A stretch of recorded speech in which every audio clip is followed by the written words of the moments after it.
Hi guys! Yan, nakakita ko ng galunggong sa Asian store. Yan, galunggong na maliliit. Tapos may sausawan ng kamatis na may paminta, na may sili. Tapos napiprito ako ng galunggong pa. May gulay ako, yan, na may kamalunggay, may kalabasa, at saka sili. Yan yung pagkain natin ngayon. Yan yung dinner. Thank you!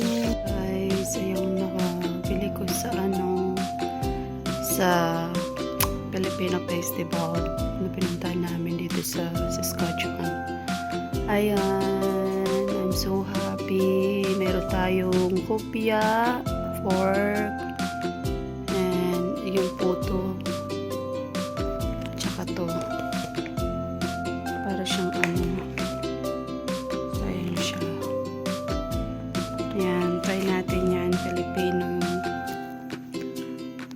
Yan, basta yan. I'm so happy. Ang dami dun guys, but yan lang yung binili ko kasi mahal siya guys.